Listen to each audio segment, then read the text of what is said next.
आर्द्रता हर एक क्षेत्र में अलग अलग होती है। विषुवत रेखीय क्षेत्र में आर्द्रता अधिक होती है, जबकि जैसे जैसे अपन विषुवत रेखा से ध्रुवों की ओर जाते हैं आर्द्रता में वैसे वैसे कमी आती जाती है और आर्द्रता मौसम प्रणाली को बहुत अधिक प्रभावित करती है।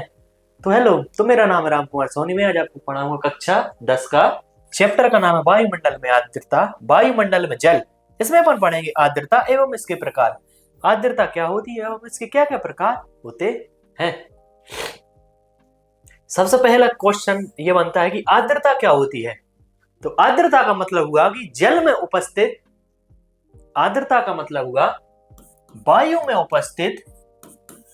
में उपस्थित जल की बूंदों को ही क्या कहते हैं, वायु में उपस्थित जल की बूंदों को ही आर्द्रता कहा जाता है। यदि किसी क्षेत्र में वायु में जल की बूंदें बहुत अधिक मात्रा में उपस्थित हैं तो वहां पर कौन सी जलवायु, तो वहां पर होगी विषुवत रेखीय जलवायु। यदि किसी क्षेत्र विशेष में वायु की मात्रा में बहुत कम जल की बूंदें उपस्थित हैं तो वहां पर शुष्क जलवायु होगी, जबकि वहां पर अपन ने आगे पढ़ा वहां पर आर्द्र जलवायु होगी।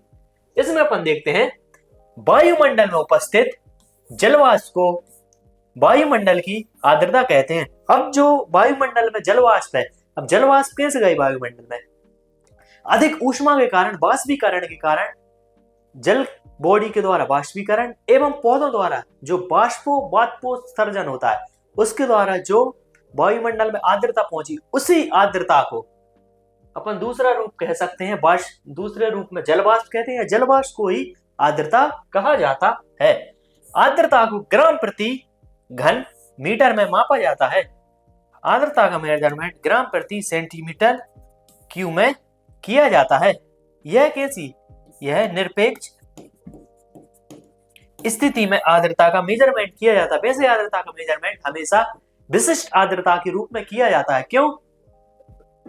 क्योंकि विशिष्ट आर्द्रता एक स्पेसिफिक आर्द्रता होती है, किसी भी क्षेत्र विशेष में पर्टिकुलर एरिया में उसको लिया जाता है। इसके बारे में अपन आगे देखते हैं, ये आर्द्रता। और दूसरा और सरल भाषा में जो वायु में नमी होती है, इन्हीं नमी को क्या कहा जाता है, इन्हीं नमी को कहा जाता है आर्द्रता। अब आर्द्रता के 3 प्रकार होते हैं। एक तो होती है निरपेक्ष आर्द्रता, दूसरी है सापेक्ष आर्द्रता, तो तीसरा होता है विशिष्ट आर्द्रता या संतृप्त वायु। अब इसमें अपन देखते हैं निरपेक्ष आर्द्रता।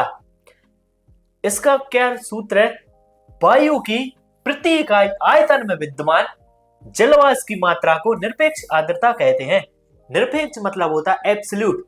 तो वायुमंडल के आयतन में, जैसे ये वायुमंडल का आयतन है, ये वायुमंडल का आयतन है, वायुमंडल के आयतन में उपस्थित कुल जलवाष्प की मात्रा को, यह पूरे वायुमंडल में उपस्थित कुल जलवाष्प की मात्रा को निरपेक्ष आर्द्रता कहा जाता है। अब इसका मेजरमेंट कैसे किया जाए, इसको प्रति घन मीटर में व्यक्त किया जाता है। इसका फॉर्मूला है ग्राम प्रति मीटर क्यूब। प्रति आयतन में यह देखा जाता है कि उसमें कितने ग्राम जलवाष्प की मात्रा है। जैसे कि जलवाष्प की मात्रा हमेशा 0 से 5% तक होती है। 0 होगी हमेशा ध्रुवीय क्षेत्र में, जबकि 5% होगी विषुवत क्षेत्र में।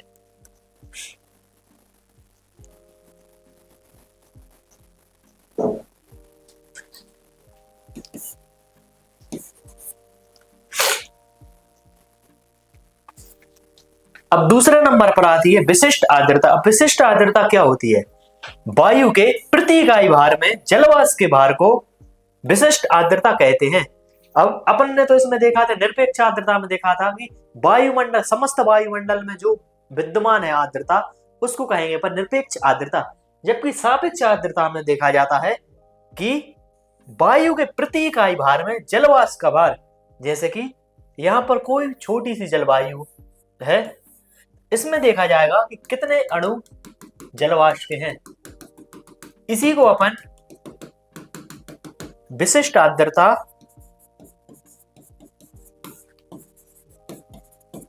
के नाम से जाना जाता है। इसमें अपन इसे ग्राम प्रति किलोग्राम में व्यक्त किया जाता है कि इसको देखा जाए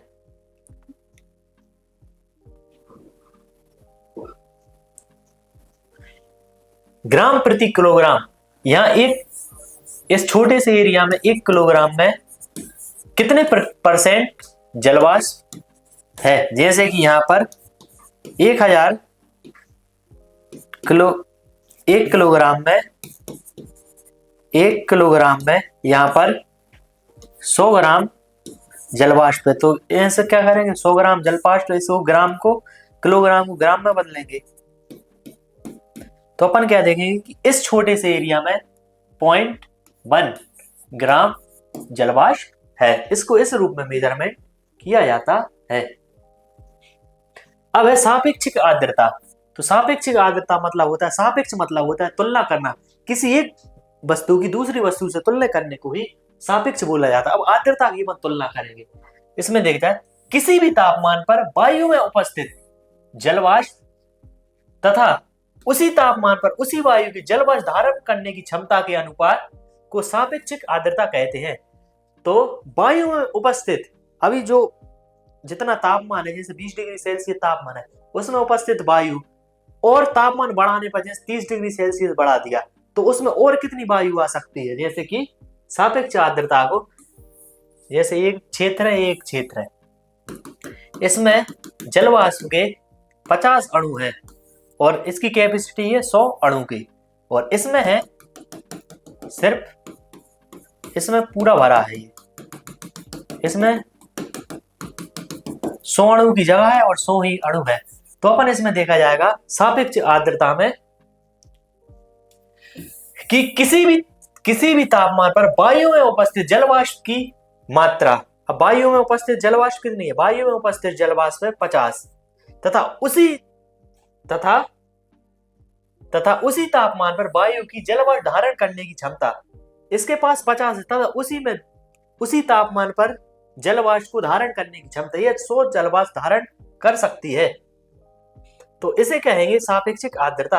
अब इसका कैसे निकालते हैं इसको, जैसे कि एक स्थान पर 50 अणु है, यह 100 कर सकता है गुणित 100।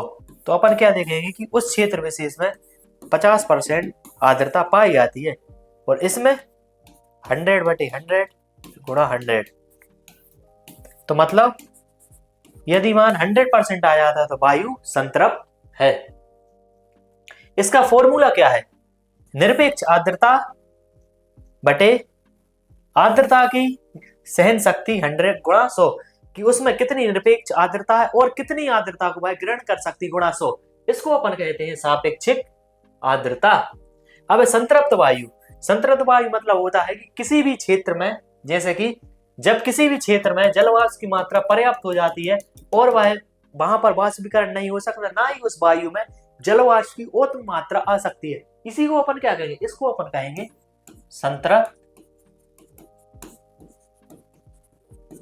संतृप्त वायु। जब किसी वायु में उसकी क्षमता के बराबर जलवाष्प आ जाते हैं तो उसे संतृप्त वायु कहते हैं। जैसे कि यहां पर कैपेसिटी थी कि जैसे कि यह एक पिंड है, कोई वायु राशि है, इसमें 100% अणु है और इसको और कितने अणु ले सकता है, तो इसके पास 100 ही अणु पर्याप्त है। तो यहां पर वायु संतृप्त है। जैसे जब अपन भोजन करते हैं तो अपना पेट भर जाता है, तो बस भोजन हो गया, अब और जगह नहीं है। इसी प्रकार से जैसे परिवहन में, ट्रेन में, कहीं पर भी जहां पर 100% स्पेस भर गई है, इसी प्रकार ट्रेन में जब रिजर्वेशन कराया जाता है तो देखा जाता है कि इतनी वेटिंग आ गई है और वेटिंग कंफर्म हो गई है, अब इसके बाद जगह नहीं है और यात्री ना चढ़े। इसी प्रकार इसमें है कि 100 अणुओं की जगह थी जलवाष्प की, तो 100 अणु आ गए हैं, अब 101 अणु नहीं आ सकता। इसी को क्या कहेंगे, इसी को कहेंगे संतृप्त वायु। जब वायु 100% संतृप्त हो जाती है तो वर्षा होना प्रारंभ हो जाती है। आ जाते हैं तो संतृप्त वायु कहते हैं। इसी के बाद वर्षा प्रारंभ हो जाती है। अब है बाष्पीकरण। अब एवेपोरेशन क्या है? तो किसी भी वाटर बॉडी से बाष्प का ऊष्मा के रूप में उठना है या जल का ऊष्मा के रूप में उठना, इसी को क्या कहते हैं? इसी को कहते हैं अपन बाष्पीकरण। किसी भी वाटर बॉडी से ऊष्मा के रूप में जल का संवहनीय तरंगों के रूप में ऊपर उठना ही बाष्पीकरण है।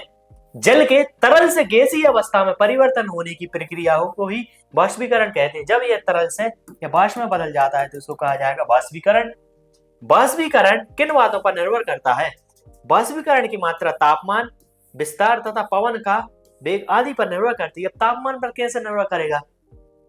विषुवद्रेखीय क्षेत्रों में अधिक तापमान के कारण अधिक बाष्पीकरण होता है, जबकि ध्रुवीय क्षेत्रों में कम तापमान के कारण कम बाष्पीकरण होता है। यह है तापमान। विस्तार, किसी भी क्षेत्र में यदि बड़े क्षेत्र में समुद्री बॉडी या वाटर बॉडी का विस्तार है तो वहां पर बाष्पीकरण कम होगा, अपेक्षाकृत कम क्षेत्र में विस्तृत बॉडी पे बाष्पीकरण कम होगा। इसी प्रकार पवन, यदि पवन का वेग बहुत ज्यादा है तो बाष्पीकरण बहुत कम होगा, जबकि पवन का वेग कम है और शांत है तो वहां पर बाष्पीकरण ज्यादा हो, क्योंकि उसको उठने के लिए वाटर बॉडी मिल जाए। इसलिए डोलड्रम पेटी में अधिक बाष्पीकरण होता है। अब बाष्पीकरण की गुप्त ऊष्मा। अब लेटेंट हीट क्या है? अब इसमें अपन देखते हैं 1 ग्राम जल को जलवाष्प में परिवर्तित करने के लिए लगभग 600 कैलोरी ऊर्जा का प्रयोग होता है। इसे बाष्पीकरण की गुप्त ऊष्मा कहते हैं। जैसे ये वाटर बॉडी है,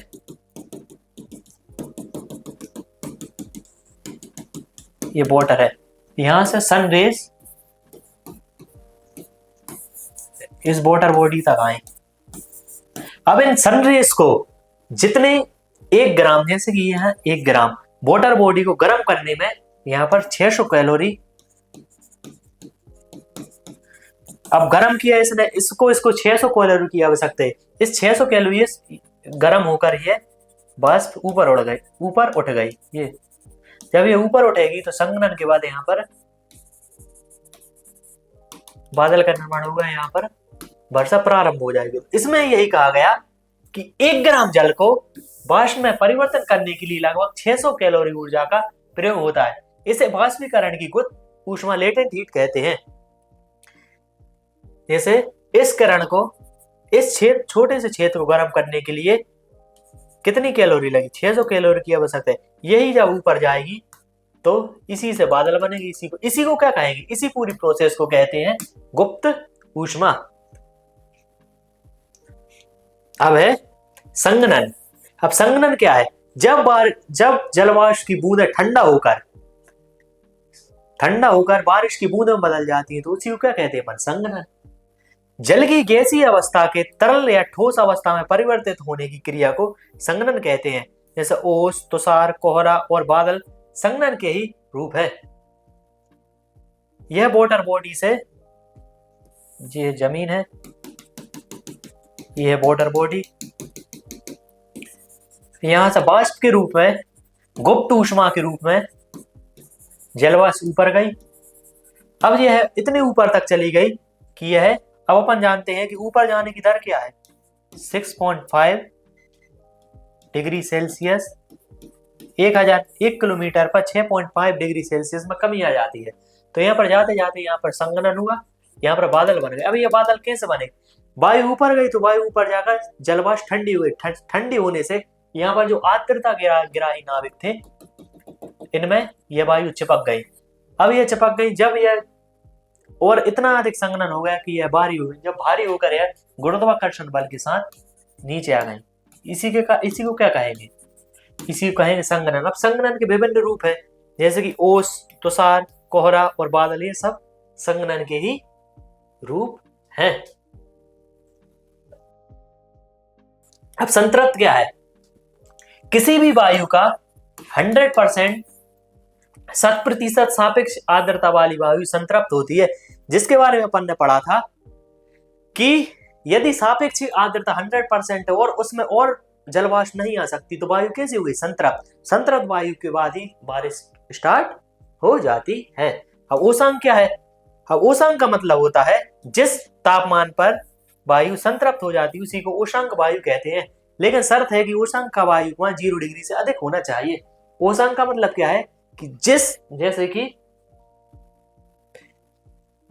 वायु नीचे से ऊपर गई, अब यह 6.5 डिग्री सेल्सियस प्रति 1000 की दर से ठंडी हो रही है। तो ऊपर जाते जाते एक पॉइंट इतना आ जाएगा कि यह 1 डिग्री सेल्सियस पर ऊपर संतृप्त हो जाएगी, जो आर्द्रता गहराई नाक है उनमें संतृप्त हो जाएगी और उसके बाद बारिश होना स्टार्ट हो जाएगी। जिस तापमान पर वायु संतृप्त हो जाती है उसी को उष्णांक कहा जाता है। अब ओस क्या है? इसमें है ओस संघनन का रूप है। मतलब संघनन क्या है? अब और भी देखा जाए संघनन क्या है। जब वायु संतृप्त हो जाती है तो उसे कहते हैं संघनन। अब संतृप्त कैसे होगी? जब सापेक्षिक आर्द्रता 100% हो जाएगी। सापेक्षिक आर्द्रता 100% कब होगी? जब उसमें और जलवाष्प ग्रहण करने की क्षमता नहीं होगी तो सापेक्षिक आर्द्रता 100% हो जाएगी। इसी का एक रूप है संघनन का ओस। दिन के समय पृथ्वी गर्म हो जाती है और रात्रि के समय ठंडी हो जाती है, तो कभी कभी पृथ्वी का तल इतना अधिक ठंडा हो जाता है कि उसको छूने वाली वायु का तापमान इतना कम हो जाता है कि वायु में उपस्थित जलवाष्प का संघनन हो जाता है और वह छोटी छोटी बूंदों के रूप में पत्तियों तथा अन्य प्रकार के तलों पर जम जाती है। इसे ही ओस कहते हैं। जैसे कि ये ओस है। अब ओस का निर्माण कैसे हुआ? अब ओस का निर्माण ऐसे हुआ कि यह एक धरातल है। यह धरातल पर दिन के समय तो वायु गर्म होती है, जब रात हुई तो यहाँ से जो पार्थिव विकिरण थे यहाँ जो सब निकल गए। अब ये सब पार्थिव विकिरण निकल गए ऊपर, तो यहाँ सरफेस बिल्कुल ठंडा हो गया। जब ये ठंडा हो गया तो इसके संपर्क में आने से जो चालन की प्रक्रिया से है, जो वायु में उपस्थित जलवाष्प थी वो भी ठंडी हो गई। अब ये जलवाष्प ठंडी होकर कहीं तो जमेगी। जब ये ठंडी होगी अणु हवा में तो लटके नहीं रहेंगे, तो यह ऊपर से नीचे हल्के हल्के गिरने लगते हैं। तो इसी को क्या है, यह पत्तियों पर, पौधों पर और इसके बाद गाड़ियों पर ये जमा हो जाती है। तो इसको क्या कहेंगे? इसको कहते हैं अपन जलवाष्प का कौन सा रूप है? ये ओस वाला रूप है। ओस बनने के लिए अनुकूल परिस्थितियां होनी चाहिए। ओस बनने के लिए निम्नलिखित परिस्थितियां अनुकूल होती है। कौन कौन सी? सबसे पहले तो लंबी रातें। लंबी रातें क्यों आवश्यक है? क्योंकि दिन के समय तो तापमान आएगा तो पृथ्वी गर्म हो जाएगी। रात के समय तापमान अधिक तेजी से बाहर निकलना चाहिए। यदि धरातल जब तक ठंडा नहीं होगा, जब तक ओस का निर्माण नहीं होगा, इसलिए लंबी रातें होना आवश्यक है। मेघ रहित आकाश, यह धरातल है, यहाँ पर ये मेघ आ गए रात के समय, तो यहाँ से जो पार्थिव विकिरण है मेघों से टकराकर ये वापस आ जाएगी। जहां से ये ठंडा हुआ तो ये वापस होगा गर्म, फिर हो गया धरातल गर्म। ये है बादल, ये भी है बादल। इस कारण से स्वच्छ आकाश होना चाहिए। स्वच्छ आकाश होगा तो यहाँ से जो पार्थिव विकिरण है पृथ्वी से निकलने वाले ये सीधे अंतरिक्ष में चले जाएंगे, तो ये सतह बिल्कुल ठंडी हो जाएगी, तो ओस बनना स्टार्ट हो जाएगी। अब शांत वायु क्यों होना चाहिए? यदि वायु का प्रभाव तेज है तो वह जो जलवाष्प हो उनको बहा कर ले जाएगा, तो वहां पर ओस का निर्माण नहीं हो पाएगा। सापेक्ष आर्द्रता अधिक होना, वही मैं कह रहा हूं कि सापेक्ष आर्द्रता 100% होनी चाहिए, तो वायु संतृप्त होना स्टार्ट हो जाएगी। ओसांक का हिमांक से ऊंचा होना। अब यह है कि हिमांक बिंदु होता है 0 डिग्री पर, ओशांक होता है 1 से लेकर 0 डिग्री से ऊपर को कहते हैं ओशांक। तो ओशांक है जो हिमांक से ऊपर होना चाहिए। हिमांक हो गया तो वह बर्फ की बूंदें जम जाएंगी, तो उसको कहेंगे अपन तुषार या पाला। यदि वह 0 डिग्री से ऊपर होता है तो ओस का निर्माण होता है। यदि यही बूंदें 0 डिग्री सेल्सियस पर जम जाए तो यहाँ पर तुषार या बर्फ के क्रिस्टल नजर आएंगे। यदि यह 1 डिग्री सेल्सियस पर जम जाए तो यह वर्षा की या पानी की बूंदों के रूप में नजर आएगी। अब तुषार किसे कहते हैं? जब संघनन तापमान के जमाव बिंदु से अर्थात 0 डिग्री से नीचे चले जाने पर होता है, अर्थात ओसांक जमाव बिंदु पर या उससे नीचे होता है, तब ठंडी सतह पर तुषार बनता है। जैसे कि वायु के संपर्क में, वायुमंडल धरातल के संपर्क में आने वाली जो वायु होती है वो यहाँ पर बहुत तेजी से ठंडी हो गई, तो इसका तापमान हो गया -0 degree Celsius, -1 degree Celsius. -1 degree Celsius में जो पानी की बूंदें वो जम जाएंगी, तो इस प्रकार तुषार का निर्माण होगा। ये इस प्रकार इसमें तुषार लग जाता है। जैसे खेतों में इनके ऊपर, क्रॉप्स के ऊपर पानी की बूंदें जम गई। अब बर्फ के क्रिस्टल फसलों पर जम गए तो फसलें नुकसान हो जाता है। इस प्रकार से तुषार का निर्माण होता है। अब कोहरा का निर्माण कैसे होता है? तो कोहरा भी एक प्रकार का क्या है? कोहरा भी एक प्रकार का संघनन है। जब बहुत अधिक मात्रा में जलवाष्प से भरी हुई वायु सहित अचानक नीचे की ओर गिरती है, तब छोटे छोटे धूल के कणों के ऊपर ही संघनन की प्रक्रिया हो जाती है। इसलिए कोहरा एक बादल है जिसका आधार तल पृथ्वी की सतह के नजदीक होता है। जैसे कि जलवायु की बहुत अधिक मात्रा है तो यह पृथ्वी के समीप, यह धरातल है, धरातल के समीप यहाँ पर जल्दी से संतृप्त हो जाती है, संतृप्त होकर ठंडी हो जाती है, तो यह कोहरे का निर्माण कर लेती है। अब कोहरा एक प्रकार का क्या है? कोहरा एक प्रकार का है बादल। अब कोहरा का निर्माण कैसे होता है? यदि सतह पर ही वायु संतृप्त होकर बिल्कुल ठंडी हो जाए तो वह जो ओस की बूंदें हैं, जैसे कि ये आदर्श स्थिति है, आदर्श स्थिति में यह धरातल है, धरातल से ऊपर वायु गई तो यहाँ पर 1 या 2 किलोमीटर ऊपर जाकर संतृप्त हो गई और बादल बन गए।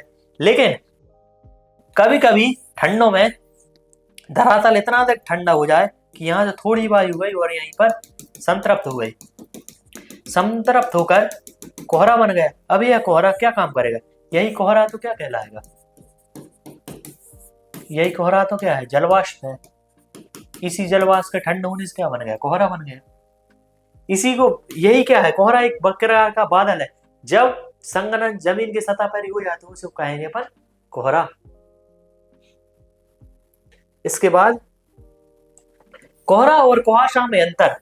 कोहरा कुहासे की अपेक्षा अधिक शुष्क होता है, मतलब कोहरे में थोड़ी आर्द्रता कम रहती है, जबकि कुहासे में आर्द्रता थोड़ी ज्यादा रहती है। कोहरे छोटे बादल होते हैं जिसमें धूल कण और धुएं के कण होते हैं। चूंकि अपन जानते हैं कि संघनन किन पर होता है? संघनन होता है आर्द्रता ग्राही नाभिक पर। अब आर्द्रता ग्राही नाभिक क्या होते हैं? जैसे धूल कण है, कालिक है, या राख के कण है, या ये कहो कि सीमेंट के कण है, या फ्लाई ऐश के कण है, इन पर संघनन होता है। अब यह जब सतह की जमीन पर एकत्रित हो जाए तो इसको कहेंगे अपन कोहरा। अब कुहासा क्या है? कुहासे में कोहरे की अपेक्षा नमी अधिक होती है। कुहासा पहाड़ी पर अधिक पाया जाता है। क्यों? क्योंकि पहाड़ों पर अधिक ठंड पाई जाती है और पहाड़ों पर अधिक पौधों के द्वारा, पेड़ पौधों के द्वारा बाष्पीभूत उत्सर्जन की मात्रा अधिक पाई जाती है। चूंकि घाटी में ही अधिक ठंड हो जाती है तो वहां पर जल्दी से जो जलवाष्प वो जल्दी से जम जाती है। जब जल्दी से जम जाएगी तो उसमें नमी अधिक होगी, तो यहाँ पर जो घाटियों में यह कोहरा पाया जाएगा। इस प्रकार से अपन ने देखा कि संघनन के कितने रूप है, निरपेक्ष आर्द्रता क्या है, सापेक्ष आर्द्रता क्या है, किस प्रकार यह पृथ्वी को प्रभावित करते हैं और उनसे किस प्रकार फसलों को नुकसान होता है। इसके अध्ययन से अपन पृथ्वी के अध्ययन के बारे में जान सकते हैं। तो और इसी प्रकार से डेप्थ में पढ़ने के लिए हमारे प्ले स्टोर से जाइए और हमारे फ्यूकी एजुकेशन के ऐप को डाउनलोड कीजिएगा। और यह वीडियो आपको पसंद आए तो वीडियो को लाइक, चैनल को सब्सक्राइब और वीडियो पर कमेंट जरूर करें।